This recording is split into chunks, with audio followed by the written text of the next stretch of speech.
Bonjour à toutes et à tous, j'espère que vous allez bien. Nous vivons une époque formidable où même une ministre, ancienne sénatrice, quelqu'un d'établi, qui a une situation, a besoin de s'agenouiller devant le premier lobby venu pour espérer se maintenir au gouvernement. Vous voyez de qui je veux parler aujourd'hui, de la ministre des collectivités territoriales, qui, au bout d'une semaine de déstabilisation par un certain lobby, le lobby LGBT, s'est agenouillée, a dit voilà, je regrette mes paroles contre le mariage pour tous. Eh bien, je me dis, si elle s'agenouille devant le lobby LGBT, qu'est-ce qu'elle fera demain devant les salafistes qui décapitent les gens pour un oui, pour un non?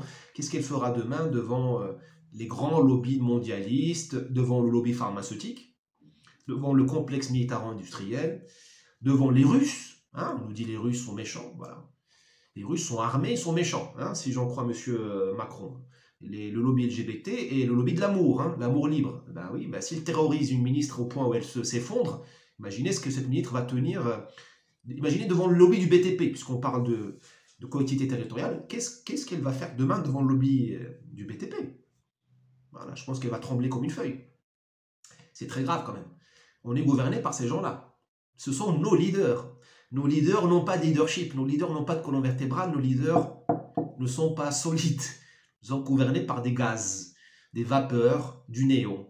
Encore une fois, je tire mon chapeau à M. Mélenchon qui a tout compris, qui s'est fait représenter par un hologramme. Nous sommes gouvernés par des hologrammes. Ça rappelle aussi l'allégorie de la caverne des Grecs, où les gens, c'est-à-dire nous, sont enchaînés par la censure des médias et par la bêtise enseignée par l'éducation nationale de M. Blanquer et de M. Ndiaye. Nous sommes enchaînés et nous admirons, nous élisons des ombres, des reflets. Voilà, c'est ça. Notre gouvernement sont des reflets, des ombres déformées et qui représentent un feu qui brûle ailleurs derrière nous. Ce feu, c'est le feu des lobbies. Voilà. Voilà l'époque moderne que nous vivons. Alors, ce lobby LGBT-là qui a terrorisé la ministre, ce n'est pas le lobby de l'amour. On n'est plus dans on n'est pas dans l'amour là. On est dans la terreur. Ces gens-là ne veulent pas qu'on... Ils ont une vérité et ils ne veulent pas qu'on en dérive. Ça s'appelle l'Église catholique dans ses pires heures. C'est la mise à l'index, c'est l'Inquisition, version 16e siècle, Valladolid. Même la France n'a pas connu ça. On n'a pas connu ça. C'est pas français ça. C'est importé. Et vous avez ces gens-là, c'est pas l'amour. Ce n'est même pas l'homosexualité, parce que nous ne sommes pas contre l'homosexualité. Comment tu peux être contre l'homosexualité? S'opposer à l'homosexualité, c'est s'opposer à l'humanité. Or, nous sommes des humanistes. Il y aura toujours dans la population un certain pourcentage d'hommes qui aiment les hommes et de femmes qui aiment les femmes. Comme il y aura toujours un certain pourcentage minoritaire, négligeable, j'ose le terme, de gens qui sont transsexuels ou qui ont des genres pas tout à fait féminins et tout à fait masculins. Donc là, on ne peut pas nier ça, ni le combattre. Qui sommes-nous? Dieu a créé les gens comme ça. Qui sommes-nous pour les ostraciser et les combattre? Donc là, ce n'est pas le problème. Le problème, c'est pas ça. Le problème, c'est que ce lobby LGBT a créé une injonction, une obligation à la promiscuité. Enfin, quand même, il faut voir les gay pride. J'ai vu celle de Madrid récemment. C'est Sodome et Gomorre. C'est-à-dire qu'aujourd'hui, tu as une obligation de vivre sous Sodome et Gomorre. Eh bien, nous, on dit non. On dit non à ça. Tu as une obligation, une admonestation, une injonction au libertinage. Le libertinage est devenu la nouvelle morale. Je suis désolé, nous avons lu Marquis de Sade, nous, parce que nous avons eu, grâce à Dieu et grâce à nos parents qui ont payé nos études, accès au lycée français dans ses meilleures heures. D'accord? Aujourd'hui, les lycéens français ne lisent plus le Marquis de Sade. Le Marquis de Sade nous a démontré que le libertinage est un sport d'élite. Ce n'est pas pour le peuple, c'est pas pour tout le monde. Voilà, donc moi je ne fais pas partie de cette élite libertine, ce n'est pas mes goûts et je n'ai pas la constitution corporelle pour supporter ce rythme-là. Et là tu as aujourd'hui un lobby oligarchique, autoritaire, abject, qui te dit le libertinage c'est la norme. Mon gars, ça va nous rendre dingue, ça va nous épuiser, et puis c'est pas fait pour tout le monde. C'est pas fait pour tout le monde. Nous ne sommes pas fabriqués pour vivre dans une orgie entre hommes et femmes. Nous ne sommes pas pansexuels. Il faut bien que le lobby LGBT comprenne ça. Nous ne sommes pas pansexuels, mon gars. Le pansexualisme et tout ça, c'est pour une minorité. Tant mieux pour elle. Je la jalouse. Mais c'est pas notre pain quotidien. Nous ne sommes pas faits pour ça. Nous sommes faits pour vivre en couple avec quelques écarts amitié à mon ami cubain, je n'irai pas plus loin, qui m'a expliqué que quelques voyages permettent certaines libertés qui solidifient le couple. Voilà. Nous ne sommes pas des monogames absolus, mais nous tendons vers la vie de couple. Non, et je m'en fiche si le lobby LGBT n'aime pas ça. Et donc aujourd'hui, c'est ce qu'il essaie de nous imposer. Il essaie de nous imposer une obligation de libertinage, une injonction à la promiscuité. Il faut dire de toutes nos forces non. Non. Être humaniste, être civilisé, c'est dire non à ça. Parce que toute civilisation, même les pygmées du Congo intérieur, ils ont géré l'inceste, l'interdit de l'inceste et l'interdit de cette promiscuité. Alors, je suis désolé, nous ne sommes pas n'importe qui, nous sommes la France, 2000 ans d'histoire au moins, plus Rome, nous sommes des héritiers de Rome, donc nous ne voulons pas de ça, de ce retour au stade anal. D'accord? Nous avons lu Freud, d'accord? Donc, on en sait autant que les penseurs, avec un P minuscule, de ce lobby LGBT. Voilà, il faut tenir bon. Si on ne tient pas bon contre ces gens-là, il ne faut pas venir me parler après-demain des salafistes ou des islamistes. C'est le même cancer. Je mets un signe d'égalité, je mets sur le même plan, disons, ce lobby LGBT, un cancer contre le lobby et les salafistes et l'islamisme qui est un autre cancer. Les deux veulent nous bouffer.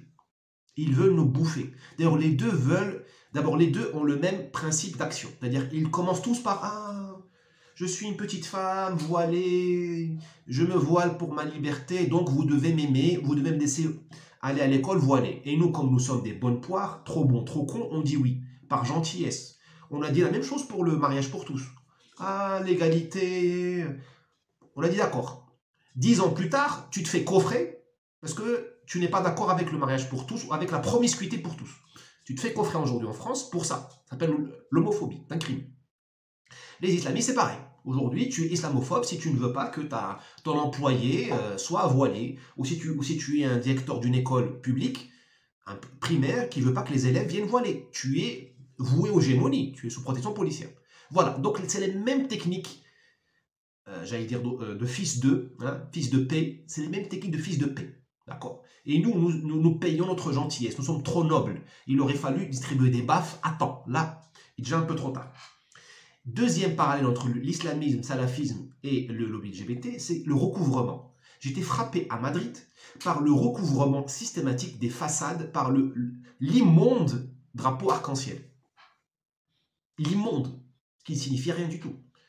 Il y a un drapeau national espagnol qui représente des centaines, des siècles de batailles, de guerres civiles. Il y a des millions de morts en Espagne, républicains contre franquistes, contre nationaux, pour faire ce drapeau-là. De quel droit tu viens, toi, tu le recouvres? L'Espagne est un pays catholique, il y a la croix partout. Il recouvre systématiquement toutes les façades. Ça me rappelle le grand recouvrement, le grand voilement des islamistes, qui vous voilent toutes les femmes, qui veulent bien se faire voiler. Ce recouvrement, c'est une domination. D'où les fiertés. On te dit le mois de la fierté. Tu parles, c'est du pipeau. Il n'y a pas de fierté. C'est la domination. C'est le mois de ton rabaissement. Leur fierté à eux, dans leur monde à eux, c'est synonyme de notre domination à nous. C'est le mois de la domination. Eh bien, moi, je ne veux pas me faire dominer par ce lobby-là. Par aucun lobby. Ni les islamistes, ni les LGBT, ni qui que ce soit.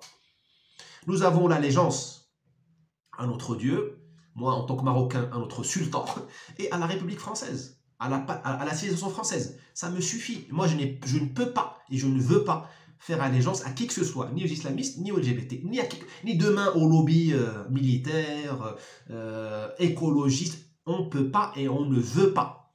Notre allégeance est limitée, elle n'est pas illimitée. Sinon, nous devenons des esclaves. Et je ne suis pas esclave, vous non plus. Et nous n'avons pas la vocation. Donc vous avez cette envie de recouvrir la ville, les islamistes la recouvrent par les femmes, voilà. Les LGBT te mettent, enfin les LGBT, le lobby te met ces énormes drapeaux ignobles, et au final tu défigures l'Occident. Enfin, franchement, Madrid, avec les façades recouvertes par le drapeau arc-en-ciel, ce n'est plus Madrid, c'est autre chose, c'est une ville conquise. Pareil, Paris couverte de femmes voilées, c'est plus Paris, je suis désolé. C'est une version abattardie de Casablanca. Parce qu'à Casablanca, une femme voilée, ça rentre dans le décor.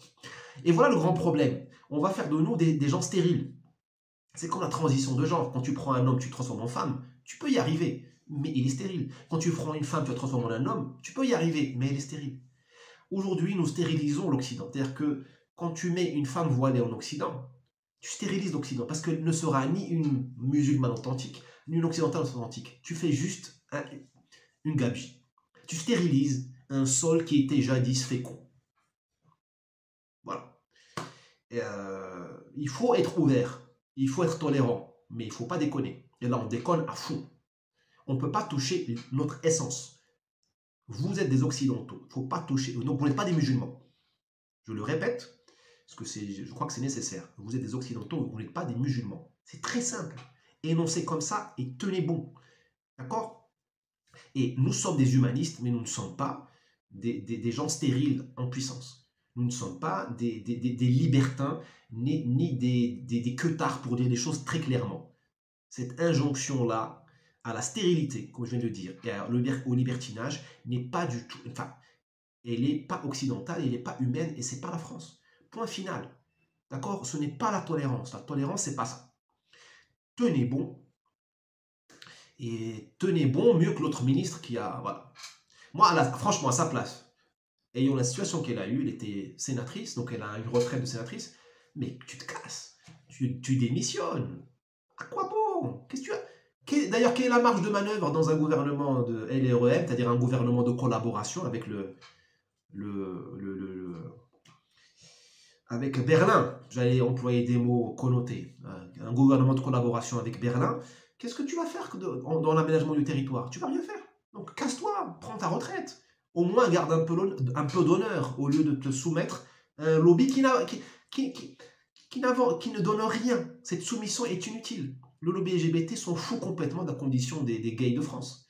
Sinon, si le lobby LGBT français se souciait de la sécurité et de la sûreté et du mode de vie des gays et des lesbiennes françaises, il couperait les robinets d'immigration qui inondent la France de gens qui sont homophobes.